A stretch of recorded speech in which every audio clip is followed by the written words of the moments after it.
अगर हम positive energy से भरे हुए हैं, हमारे घर का वातावरण, हमारा मन, हमारी बुद्धि पॉजिटिव एनर्जी, सकारात्मकता, तो सब कुछ अच्छा रहेगा। हमारे जीवन में उमंग रहेगी, उत्साह रहेगा, एक अच्छा मानव जीवन हम जिएंगे। और अगर नेगेटिव एनर्जी आ गई, नकारात्मकता, सब बेकार है, संसार बेकार है, मुझे संसार में नहीं रहना चाहिए, क्यों ना मैं मर जाऊं। आजकल बहुत ज्यादा केस हो रहे हैं मरने के।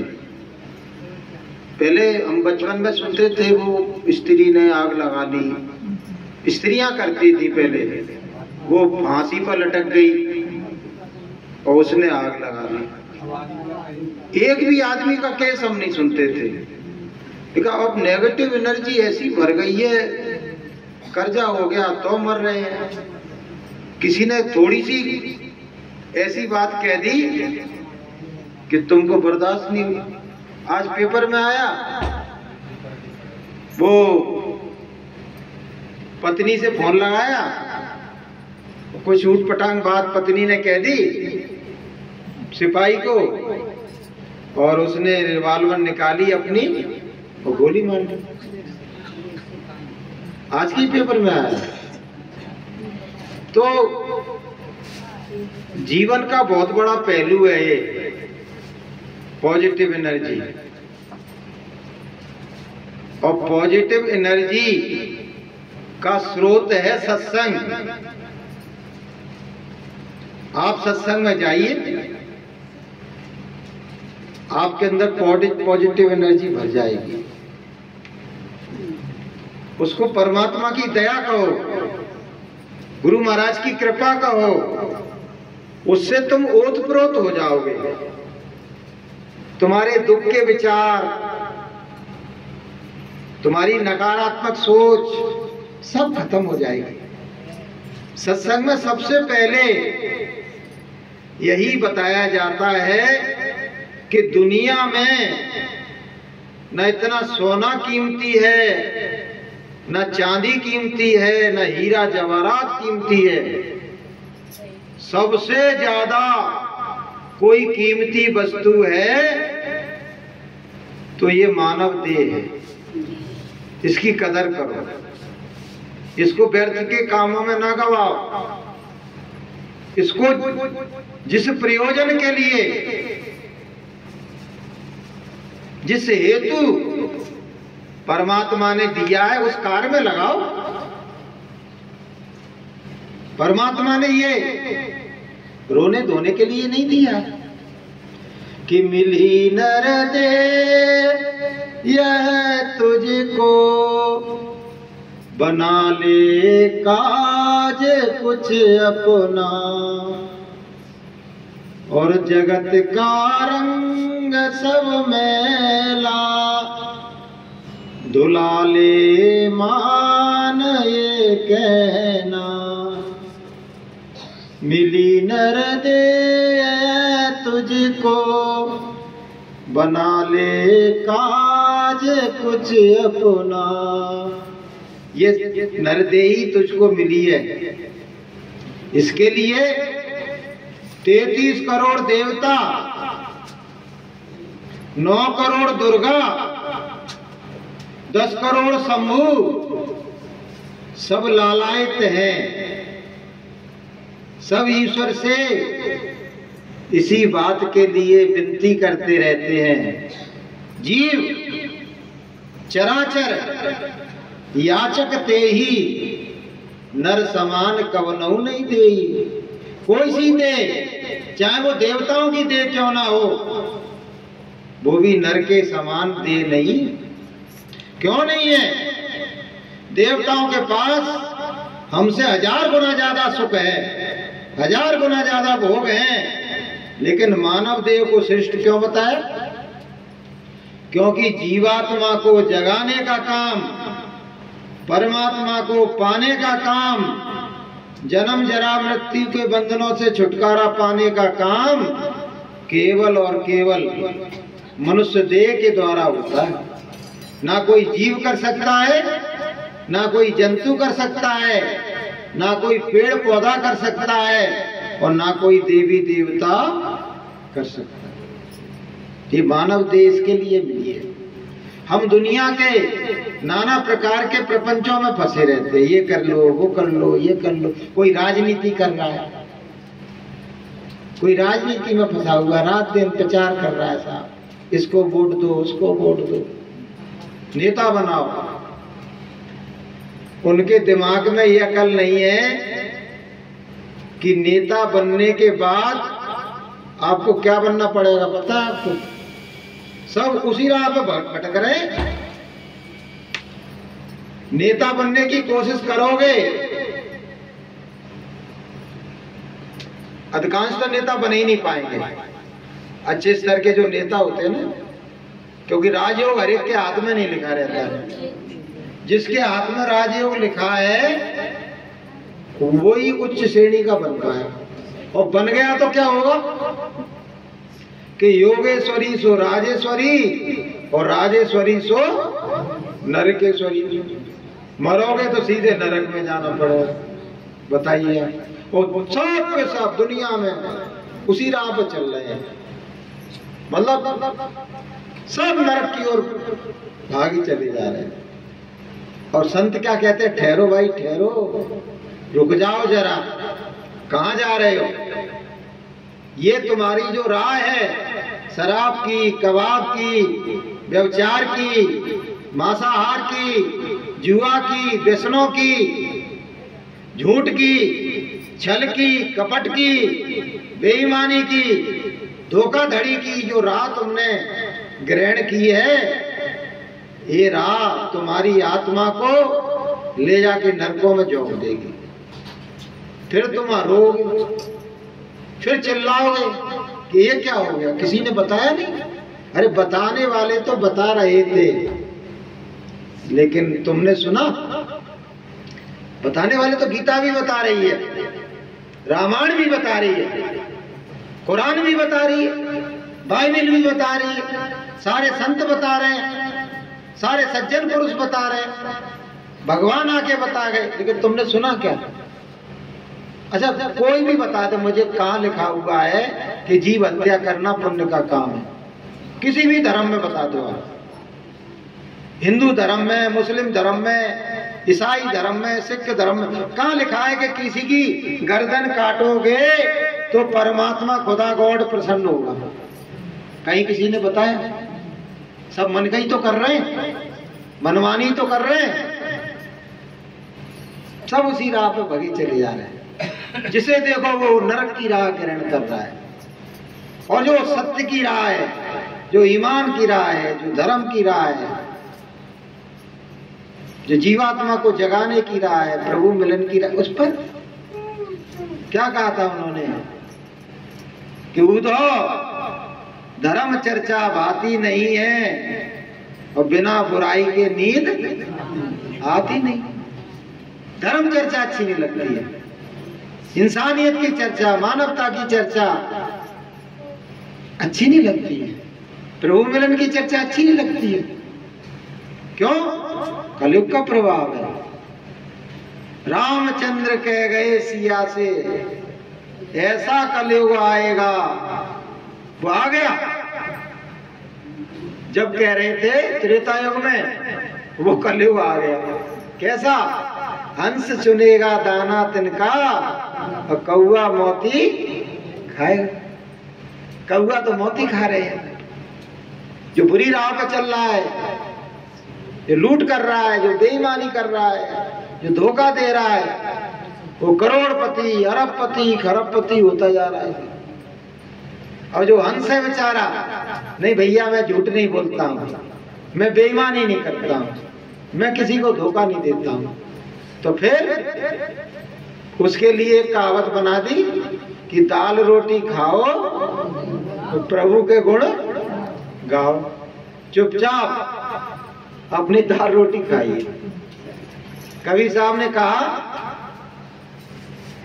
कि भला बुरा सबका सुन लीजिए, भला बुरा सबका सुन लीजिए, कर गुजरान गरीबी में मन लागो यार, फकीरी में मन लागो यार, फकीरी में।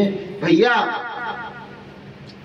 अगर भगवान ने गरीबी दी है तो उसे स्वीकार कर लो, क्योंकि अगर गरीबी में भी तुम परमात्मा को याद करोगे तो तुम उन अमीरों से श्रेष्ठ हो जो अपनी दौलत के घमंड में परमात्मा को बुलाए रहते हैं। क्या अमीरी खाक बेचारी है, गरीबी खुदा को प्यारी है। अमीरी क्या लगती है? जो भगवान की राह पे चल रहा है, जो सत्य की राह पे चल रहा है, उसके आगे अमीरी कुछ नहीं लगती है। अपनी जो है स्थिति। एक बार गुरु महाराज कह रहे कि बच्चों, अगर तुमको भगवान ने रूखा सूखा दिया है,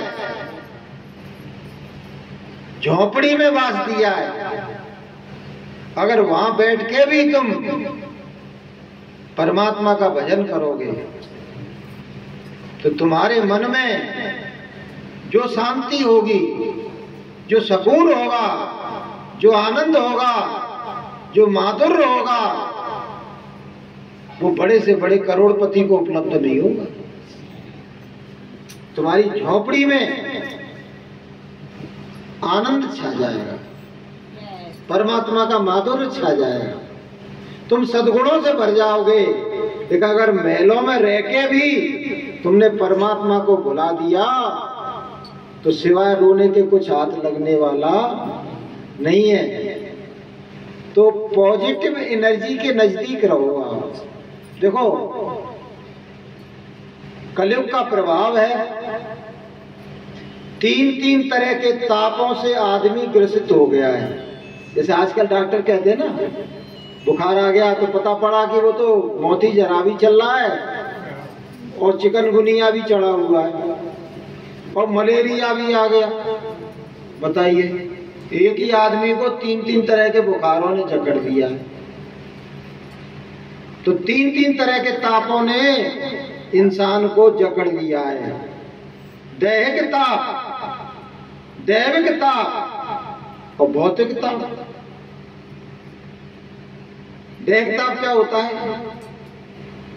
शरीर के कष्ट, शरीर की परेशानियां। हर आदमी शरीर की परेशानी से ग्रसित है। कोई तन से दुखी है, कोई मन से दुखी है। दुखी बैठा है कि कोई तो तन मन दुखी, कोई चित्त उदास, और एक एक दुख सवन को सुखी संत को। सब रो रहे हैं, बस भ्रांति हो गई। क्या भ्रांति हो गई है? गरीब कहता भैया पैसा वाला बहुत सुखी है, और पैसा वाला क्या कह रहा है? क्या खाक सुखी हूं? Only for see not for touch. केवल मैं वस्तुओं को देख सकता हूं। मिठाई खाने की इच्छा है, डॉक्टर ने मना कर दी है, डायबिटीज बढ़ जाएगी, खाना नहीं, घर में रख लेना, देखे रहना, मिठाई ऐसी होती है। ओनली फॉर सी, केवल देख सकता हूं मैं, खा नहीं सकता हूं। और गरीब को बेचारे को देखने को नसीब नहीं है। बाजार में गया, बोलिए जी मिठाई क्या भाव? बोले 600 रुपया किलो। बोले 200 रुपया किलो। 200 रुपया तो एक दिन में कमा रहा हूँ, 600 की मिठाई कहाँ से ले लूंगा? एक देख सकता, एक देख भी नहीं सकता। सब दुखी है। कोई तन से दुखी है, कोई मन से दुखी है, कोई धन से दुखी है। तो दैहिक ताप चढ़ा हुआ है। ऊपर से बुरे बुरे बुरे बुरे कर्म करके तुमने देवताओं को रुष्ट कर दिया, प्रकृति को रुष्ट कर दिया, नेचर को रुष्ट कर दिया, अभी देखिए आप जो समाचार सुनते हैं उनको मालूम है, चाइना में, ब्राजील में और उधर दुबई की तरफ जहाँ रेती रेत है, इतना पानी इतना पानी इतना पानी, कह रहे हैं भैया 80 साल में इतना पानी नहीं पड़ा था, कहाँ से आ गया। सबरी कारें डूब गई, सबरे मकान डूब गए, सब कुछ डूब गए, हवाई जहाजों को रोकना पड़ा, चल नहीं पा रहे।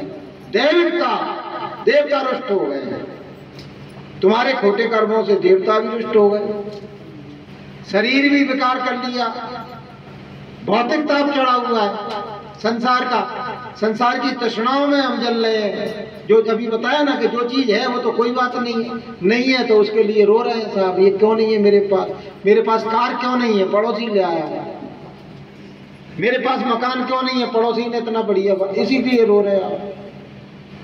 तो तीन तरह के ताप चढ़े हुए, रोना ही रोना मचा हुआ है।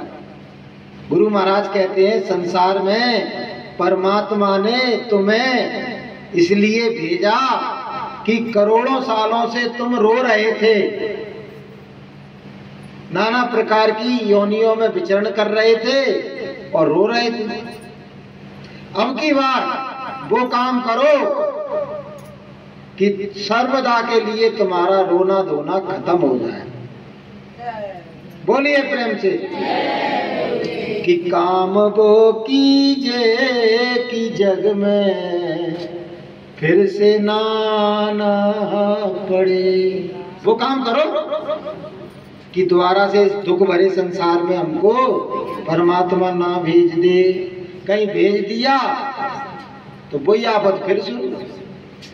कि काम वो कीजे कि जग में फिर से ना पड़े, 184 का भुगतना फिर ना हर जाना पड़े।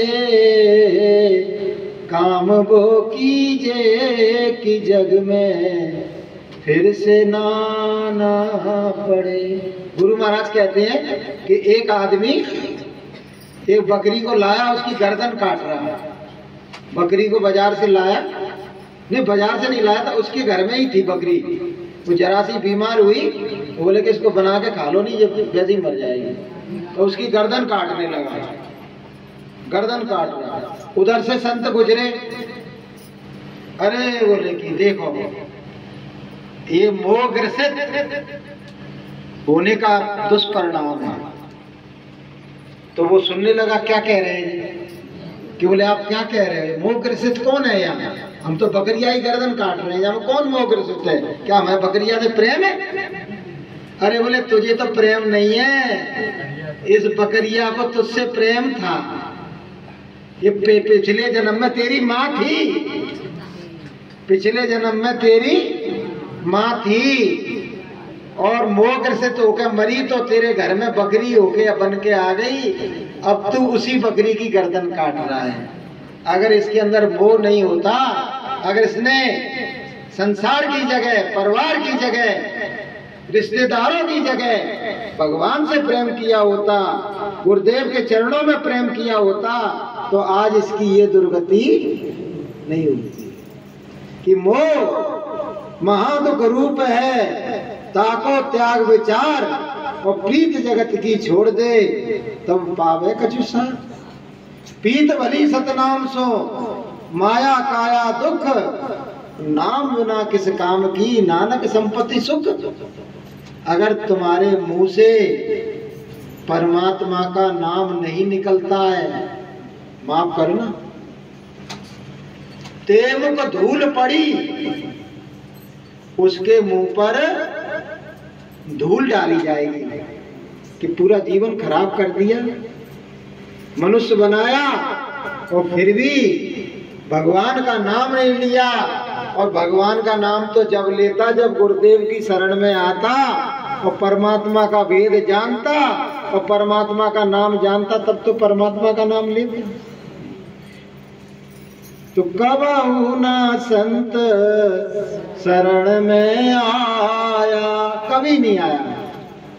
कबहू ना प्रभु के गुण गाया, और नाम धरा इंसान उम्र खो दई सारी, भजन बिना नादान उम्र खो दई सारी। सारी उम्र बर्बाद कर दी। अगर एक दिन तुमने भगवान का भजन नहीं किया ना, तो गुरु महाराज कहते हैं कि तुम 2 महीने पीछे चले गए। अगर एक दिन छूट गया तो, और जिनका छूटे ही डला है उनका क्या हाल होगा? वो तो दूर परमात्मा से दूर होते चले जा रहे हैं, दूर होते चले जा रहे हैं। और बाद में क्या होगा? भगवान का भजन किया नहीं है, भगवान से संबंध बनाया नहीं है, तो कर्मों की धानी में पिसोगे। कर्मों की चक्की चल रही है, उसमें हमको पिसना पड़ेगा। इसी संसार सागर में फिर गोता खाना पड़ेगा। क्या हुआ? 2 मुर्दे पड़े थे, मुर्दे, और वहां उनके 2 सूक्ष्म रूप शरीर थे। ये शरीर है ना अपना, इसके भीतर भी एक सूक्ष्म शरीर होता है। वे शरीर गुरु महाराज 4 बताते हैं। ये स्थूल शरीर है, फिर लिंग शरीर है, फिर सूक्ष्म शरीर है, फिर कारण शरीर है। 4 शरीरों में आत्मा बंद है। सतगुरु नहीं मिलेंगे तो कैसे छूटोगे? 4 शरीरों में। तो क्या वो सूक्ष्म शरीर, एक सूक्ष्म शरीर बगल में खड़ा था, वो तो उसकी आरती उतार रहा, उस मुर्दे की आरती उतार रहा सूक्ष्म शरीर,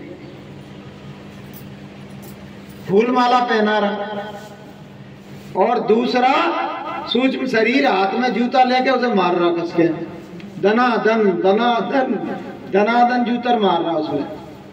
उधर से एक महापुरुष गुजरे, भैया क्या है, नौटंकी कर रहे हो? बोले एक तो माला पहना रहा है और दूसरा बगल में जो पड़ा है उसमें जूते मार रहा है, दनादन दनादन, मरे मराए में जूते मार रहा है। क्या बात है? तो उन्होंने अपनी योगिक शक्ति से सूक्ष्म शरीर से बात की, भैया ऐसा तुम क्यों कर रहे हो? औरों को थोड़ी दिख रहे थे, वो महापुरुष को दिख गए। तो जो माला पहना रहा था वो सूक्ष्म शरीर कह रहा कि मैं इस स्थूल शरीर को, पहले मैं इसके भीतर था, बाहर निकल आया इसके मरने के बाद, इसलिए माला पहना रहा हूं कि इसके द्वारा किए हुए सत्कर्मों के कारण, इसके द्वारा किए हुए भजन के कारण, सत्संग में जाने के कारण, भगवान की बंदगी करने के कारण आज मैं परमात्मा के दरबार में मुझे बुलाया जा रहा है। इसलिए मैं इसको पुरस्कार दे रहा हूँ। बोलिए प्रेम से। जैसे आप लोग हो ना, सत्संग में आप आ रहे हो, भगवान का भजन कर रहे हो, तो आपका सूक्ष्म शरीर आपको माला पहनाएगा। अब वो दूसरा दनादन जूते मार रहा, बोले कि भैया तू काहे को उसको बुरी तरह से पीट रहा है, ये तो मर चुका है। अरे मरा तो बोले जो अभी है, ये अच्छे काम के लिए पहले ही मर चुका था। अच्छे काम में जाने के लिए, अच्छे काम करने में इसकी मैया मरती थी, अच्छा काम करता ही नहीं था। कोई कहता था सत्संग में चलो, तो बोले नहीं जाना। कोई कहता महात्मा आए भगवान का भजन करने की बात कहेंगे, चलो सुनिए, बोले नहीं जाना। बोले भगवान का नाम ले लो, बोले नहीं लेना है। बोले इसके खोटे कर्म, और वहां कलारी पे जाने के लिए दौड़ता था, मांस की दुकान पे जाने के लिए दौड़ता था, चोरी करने के लिए दौड़ता था, बेईमानी करने के लिए दौड़ता था। बोले इसके खोटे कर्मों के कारण आज मुझको, क्योंकि मरने के बाद जो यमदूत होते हैं ना, वो स्थूल शरीर को थोड़ी ले जाते हैं, स्थूल शरीर तो ले जाके शमशान में जला दिया जाता है, वो सूक्ष्म शरीर को ले जाते हैं वहां नरकों में घसीटने के लिए, जलाने के लिए। तो बोले इसके कारण मुझको नरक में जाना पड़ रहा है, इसके कारण। अगर जो बुरे कर्म नहीं करता तो आज मैं नरक में नहीं जाता। तो भैया अपने आप को यदि नरकों से बचाना चाहते हो 84 में जाने से बचाना चाहते हो, सुअर बिल्ली गधा बनने से बचाना चाहते हो, तो सत्संग में आते जाते रहो और भगवान से मिलने की प्रेरणा लेते रहो और भगवान का भजन करते रहो, तो तुमको भी तुम्हारा सूक्ष्म शरीर एक दिन माला पहनाएगा और तुमको धन्यवाद देगा कि तुमने अच्छे कर्म किए जिसके कारण से आज मुझको परमात्मा याद कर रहा है। तो बोलिए प्रेम से जय गुरुदेव।